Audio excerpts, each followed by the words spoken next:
Hello, nami karon diri sa asa ni nga lugar noy? Sa Tikalaan, kilometro 26. Tikalaan, yes. And siya ang farm manager.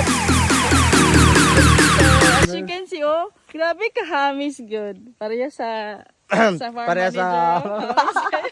Hamis So, sa sikreto noy, ganong gani man ang kahamis yung sayote. Ba? pre. Sila?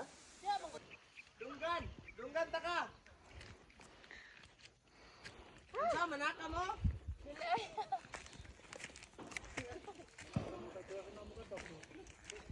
Men.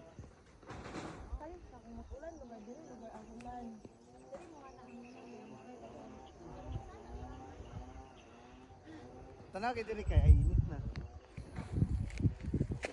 So, unsa ni siya? Farm manager? Muna siya ginatawag og kuan, catchment. Magtagalog.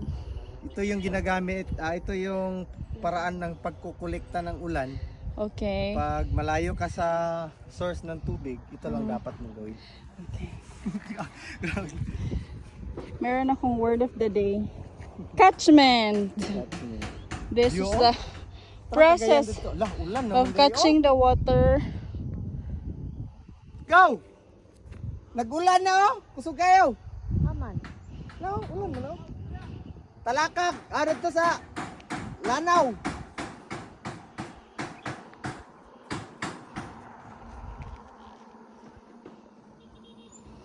So, ano ang farm ni Bonoy?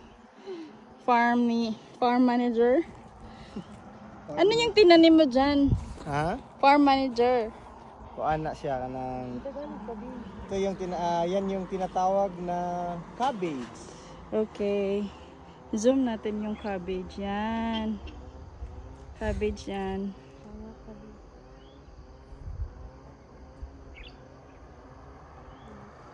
Yan. Yung mirayon doon. Lanaw diha.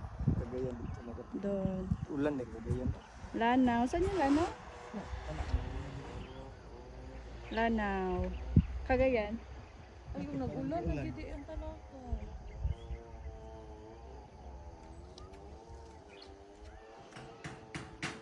Bilisbo na nga eh. Mautan. Isa siya sa Ito yung isang paraan para makalis tayo ng pagpapagawa ng pag-spray, maintenance. Makakatulong ito, makakasave ka kung may tubig, water source na malapit lang. So catchment, rain collection lang siya. Yun, ano to? kalabasa. Kalabasa. So kung meron kayong mga question about crops, especially sa banana, right? Banana, Lakatan. lakatan. Ano pa ba yung mga specialization? Mga cabbage, To cabbage, kalabasa, kalabasa. sayute. So you can ask him. Oh, yan siya.